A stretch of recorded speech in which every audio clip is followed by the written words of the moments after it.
اس میں ڈیبیٹ کر سکتا ہوں، اس میں میں مباحثہ کرتا ہوں، مناظرہ کر سکتا ہوں، جو کہو گے وہ کرنے کے لیے ہم تیار ہیں۔ خدا نے اعمال کا حساب قیامت والے دن لینا ہے، بے شک عقائد کا حساب قبر میں لینا ہے۔ قبر میں عمل نہیں دیکھے جائیں گے، عقیدہ پوچھا جائے گا۔ پھر مجھے میرا وقت بچانا کہ مجھے وضاحت کی طرف نہ نکلنا پڑے، ایک ہی جملے کو سمجھ لینا، قیامت والے دن عمل اسی کے دیکھے جانے جس کا قبر میں عقیدہ ٹھیک ہو۔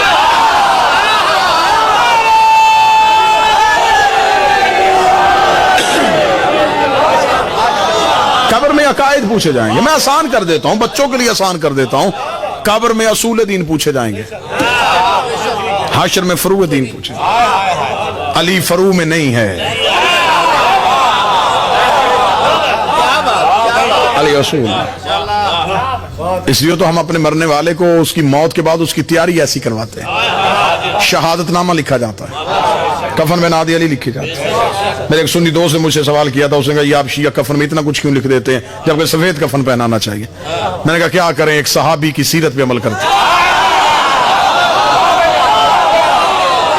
اس نے کہا آپ شیعہ تو صحابہ کو مانتے نہیں ہیں، کس صحابی کی سیرت پہ عمل کرتے ہیں؟ میں نے کہا جی کتابوں میں لکھا ہوا ہے کہ آپ کے ایک صحابی سے میرے مولا حسن نے کہہ دیا تھا اس کے بیٹے سے کہ تو میرے نوکر کا بیٹا ہے، اسے جا کے باپ کو شکایت کی تھی، باپ نے کہا اگر حسن نے کہا ہے تو لکھوا کے لے آ۔ اس نے کہا بابا لکھوا کے لاؤں تو کیا کرے گا؟ اس نے کہا جب مر جاؤں تو میرے کفن میں رکھ دینا۔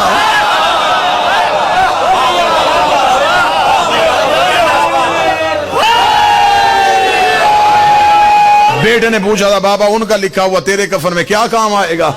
تو آپ کی کتابوں میں شبلی نعمانی نے ابھی تک لکھا ہوا ہے کہ باپ نے جواب دے کے کہا تھا جسے یہ غلام لکھ دے اس کا قبر میں فرشتے حساب نہیں لیتے۔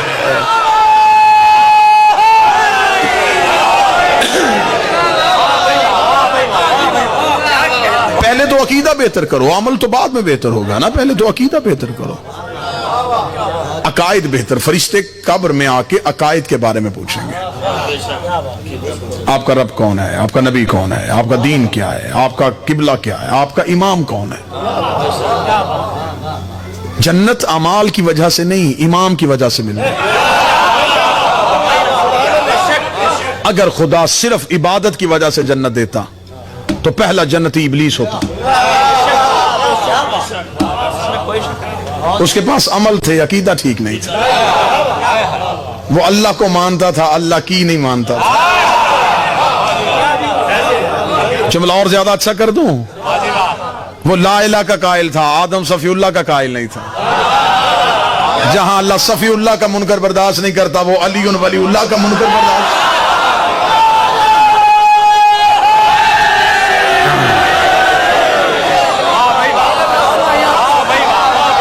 قبر میں عقائد پوچھے جائیں گے، قیامت میں اعمال دیکھے جائیں گے۔ یہی تو وجہ ہے کہ جب ہمارا مر جائے تو ہم اسے قبر میں لٹا کے ایک شخص کو لحد میں اتارتے ہیں، اس کے کاندھے پکڑواتے ہیں، تلقین میت۔ اس میں بھی چند لوگوں کو اعتراض ہے، میرے کچھ اہل سنت بھائی ہم سے سوال کرتے ہیں، وضاحت مانگتے ہیں، یہ کیا ہے؟ تلقین میت ہے۔ میرا ایک سنی دوست میرے ساتھ ایک جنازے پہ گیا تو تلقین میت جب پڑھی گئی تو جب ہم جنازے سے واپس آ رہے اسے یہ قبر میں کیا پڑھا رہے تھے؟ تو میں نے اسے اردو میں بتایا کہ یہ پڑھاتے ہیں۔ کہنے لگا مجھے سمجھ میں نہیں آتا کہ آپ زندگی میں اسے کیوں نہیں پڑھاتے، یہ مرنے کے بعد آپ جلدی جلدی کیوں پڑھا رہے ہو؟ تو میں نے کہا کاش تو نے کمرہ امتحان کے باہر وہ ٹہلتا ہوا نوجوان دیکھا ہوتا جو جلدی جلدی اپنے کتاب کے ورق پلٹ رہا ہوتا ہے، اسے پوچھو بیٹا تیاری نہیں ہے؟ تو تیاری پوری ہے، بس دہرائی کر رہا ہوں۔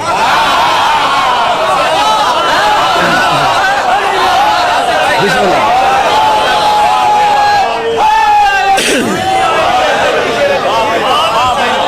اس نے کہا نہیں جی یہ دیکھیں یہ تو بس ایک آپ نے خطیب ہے نا، پھر آپ نے خطابت کی بات کر دی کہ کوئی آپ نے کوئی صحیح جواب نہیں دیا۔ میں نے کہا پھر صحیح جواب سن لے، ہم نبی کی حدیث پہ عمل کرتے ہیں۔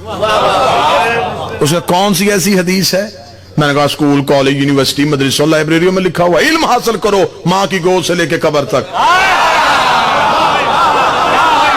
اطلب العلم محض الی اللہ، علم حاصل کرو ماں کی گود سے لے کے قبر۔ مجھے کوئی فرقہ دکھاؤ جو قبر میں پڑھاتا ہو۔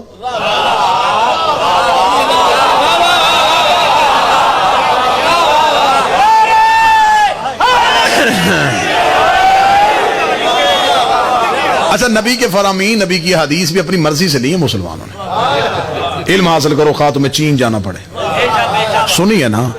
ابھی تک یہ غلط العام ہے, اس کی وضاحت نہیں ہو رہی, اس کی تصحیح نہیں ہو رہی.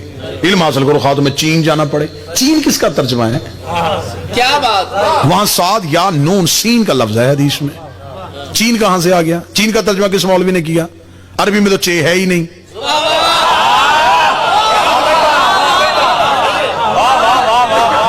ابھی خطے میں چین تھا ہی نہیں, نبی نے کہہ دیا چین جاؤ. تو اب مولویوں سے میں گزارش کروں, ان سارے مولویوں سے, جب نبی نے کہا تھا چین جاؤ تو اب جاؤ.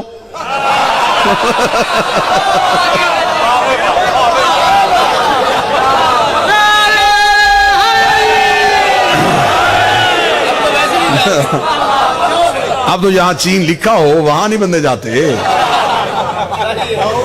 تو اب جاؤ. یہ میں لفظ آپ کو اس لیے بتا رہا ہوں, یہاں لفظ سین کا لفظ صاد یا نون آیا ہے, اور جا کے علماء سے جا کے پوچھئے سین یہ عبرانی زبان میں بھی الفاظ استعمال ہوئے ہیں اور عربی میں ہوئے ہیں. یہ نجف کو سین کہتے تھے.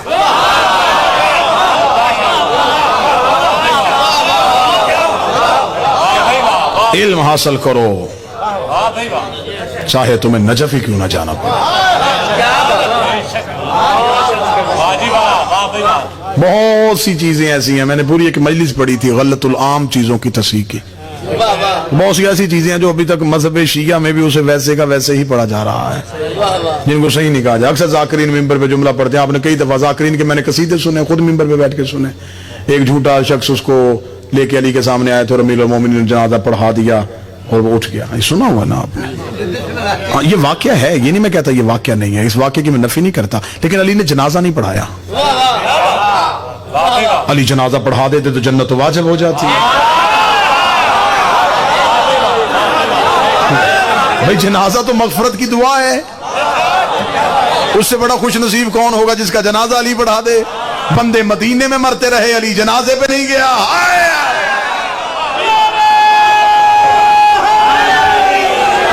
امیر المومنین تو منافق کے جنازے سے اجتناب کا اتنا حکم دیا ہے. مولا امیر المومنین فرماتے ہیں ہمارے دشمن کے جنازوں پہ نہ جایا کرو. علی ولی اللہ پڑھنا آسان کام نہیں ہے, اپنے آپ کو محصور رکھنا پڑتا ہے, اپنے آپ کو مقید رکھنا پڑتا ہے. علی فرمایا میرے دشمن کے جنازے پہ نہ جانا, اگر مجبوراً جانا پڑ بھی جائے دعا نہ کرنا. علی کہتے اگر مجبوراً ہاتھ اٹھانے بڑھ بھی جائیں آمین نہ کہنا, ایسا نہ ہو تو آمین کہے ہمیں بخش نہ پڑ جائے.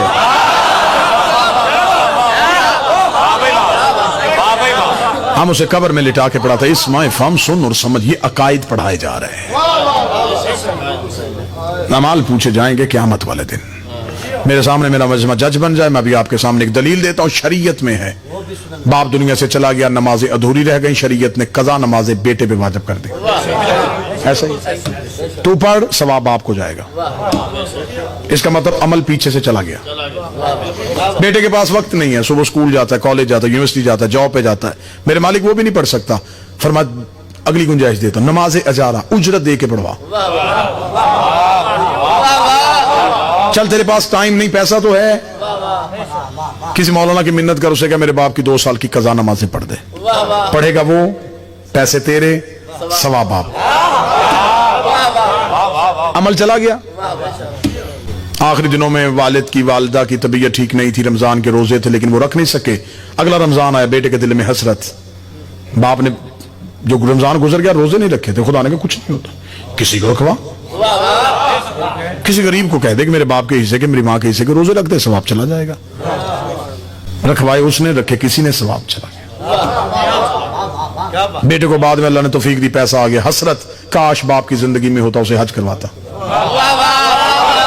خدا نے کہا حسرت دل میں کیوں رکھتا ہے, پوری کر, حج بدل, کسی کو کروا. کروائے گا, کرے گا وہ, ثواب باپ کو جائے گا. ٹھیک ہو گیا جی.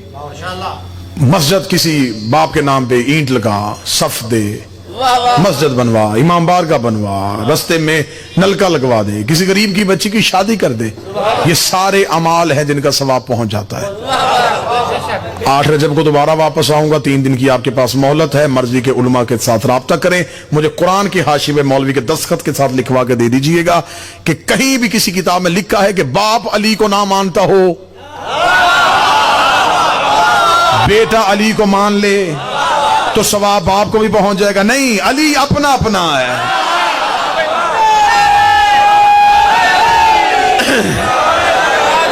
عمل پیچھے سے جا سکتا ہے, عقیدہ پیچھے سے نہیں جا سکتا. عقیدہ آپ کی سانس کی ڈور کے ٹوٹنے تک آپ کا منتظر ہے. آپ نے اپنے عقیدے کو بہتر رکھنا ہے. میں اتنا خوبصورت جملہ دینے لگا ہوں, اس پہ اتنا وزنی یہ استدلال ہے کہ اس سے بڑھ کے استدلال ہو نہیں سکتا. حر نے نمازیں نہیں بدلی تھی, امام بدلا تھا.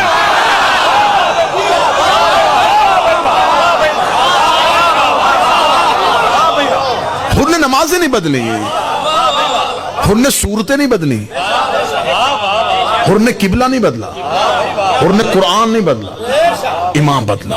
اتنا ضروری ہے اچھا امام کہ اس امام کے بغیر ادھر تھا تو لعنت اللہ تھا, ادھر آیا تو علیہ السلام ہو گیا.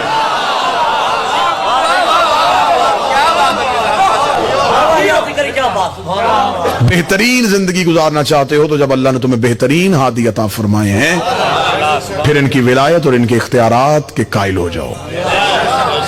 تسلیم کرو, جنہیں اللہ تسلیم کروا رہا ہے انہیں تسلیم کرو. میں بڑی سادہ سادہ کیونکہ ہمارے بچوں کے پاس وقت نہیں ہوتا, سوشل میڈیا پہ میری قوم کے بچے بیٹھے ہوئے ہیں, میں کوشش کرتا ہوں کہ میں سمندر کو کوزے میں بند کر کے ان بچوں تک پہنچاؤں. چھوٹے چھوٹے جوابات, بہت بہترین اور مدلل سوالات کے جوابات اس میں دے دیے جائیں. بڑا آسان کر کے جملہ کہنے لگاؤں, وہ اللہ علی کل شیء قدیر تھا, ہے, رہے گا, اس کے پاس مکمل طاقت ہے. لیکن جب اس اللہ نے ہم تک پہنچنا تھا, اپنی ہدایت ہم تک پہنچانی تھی, اس نے سیدھی نہیں پہنچائی, قرآن سیدھا نہیں پہنچایا, نماز سیدھی نہیں پہنچائی, ہدایت سیدھی نہیں پہنچائی. اس نے کچھ ہادی تلاش کیے, ان ہادیوں کو اپنا دین دیا, ان ہادیوں نے دین ہم تک پہنچایا. گھر میں بیٹھ کے رات کو تنہائی میں بستر پہ سوچنا, جو اللہ سب کچھ کر سکتا ہے جب وہ ان کے بغیر ہم تک نہیں آتا تو ہماری عبادت ان کے بغیر قبول کیسے کرنا.